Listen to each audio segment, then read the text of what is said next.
Hey, 7th grade. Last lesson for this chapter. So we're covering winds today. So first we'll read my plan diary about the extreme sport of windsurfing. Imagine being able to ride a wave at almost 81 kilometers per hour. Not in a boat powered by a motor, but on a board powered only by the wind. That's what windsurfing is all about. Windsurfers stand on a sailboard, which is similar to a surfboard, but the sailboard has a mast and a sail that the surfer can control with his or her hands. It uses a sail to capture wind and move the surfer along the surface of the water. Jim Drake, one of the first inventors of windsurfing, points out, it's the simplicity of standing up so you can adjust your weight and move quickly, as well as actively participate in transmitting the sail's forces to the board. So maybe you've tried it, maybe not, maybe you want to try it now. 2 key questions: what causes winds, and how do local winds and global winds differ? First, we have differences in air pressure cause the air to move. Wind is the movement of air parallel to Earth's surface. Most differences in air pressure are caused by the unequal heating of the atmosphere. So as the air becomes less dense, its air pressure decreases. If a nearby area is not heated as much, the air above the less heated area will be cooler and denser. The cool, dense air with a higher pressure flows underneath the warm, less dense air. This forces the warm air to rise. Winds are described by their direction and speed. Winds can blow from all directions: north, south, east, and west. Wind direction is determined with a wind vane. A south wind blows from the south toward the north. An anemometer is an instrument used to measure wind speed. Wind chill factor is increased cooling that a wind can cause. So a weather report may say that the temperature outside is 20 degrees Fahrenheit, but with a wind speed of 30 miles per hour, the wind chill factor makes it feel like 1 degree above zero. Local winds are winds that blow over short distances. The unequal heating of Earth's surface within a small area causes local winds.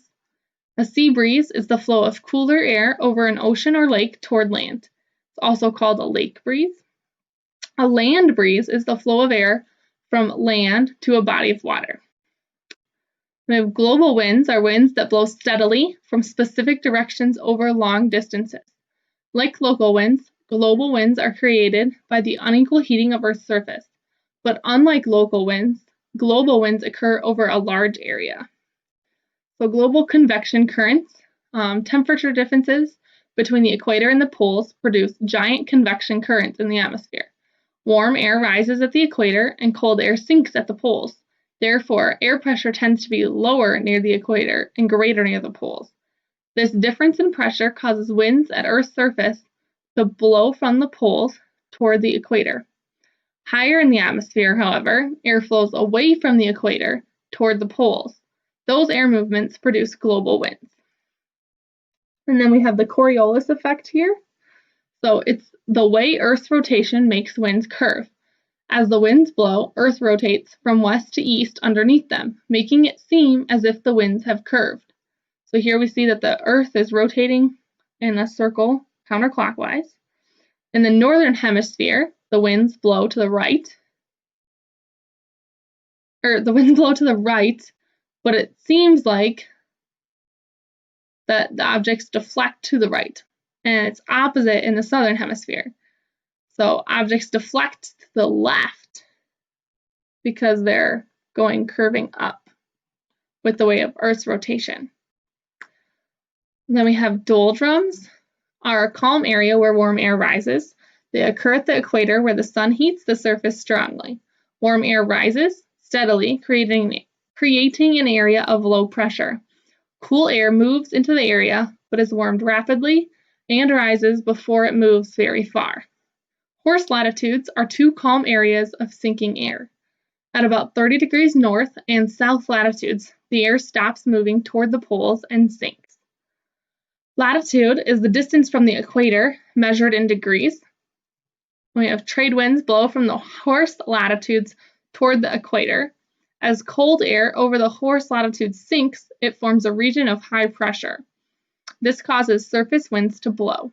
The winds that blow toward the equator are turned west by the Coriolis effect. So we have prevailing westerlies blow from west to east, away from the horse latitudes.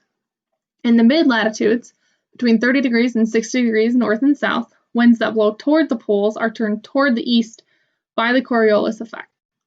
And the polar easterlies blow cold air away from the poles.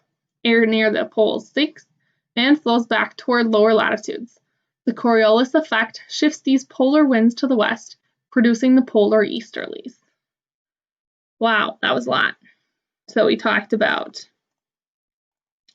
Coriolis effect, just in the last few minutes, doldrums, horse latitudes, trade winds, prevailing westerlies, and polar easterlies.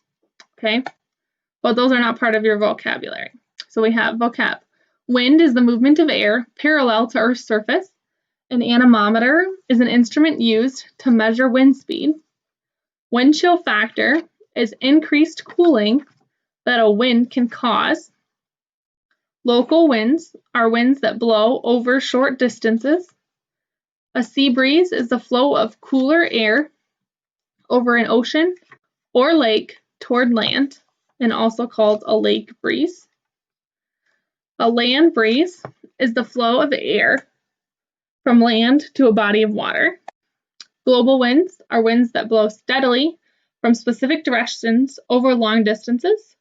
The Coriolis effect is the way Earth's rotation makes winds curve, and latitude is the distance from the equator measured in degrees. Excuse me. So we have an assignment for lesson 6, Edmodal questions. So make sure you're reading each question carefully, its answer carefully, and then selecting the best one. Make sure you ask if you have questions. Otherwise, have a great Thursday.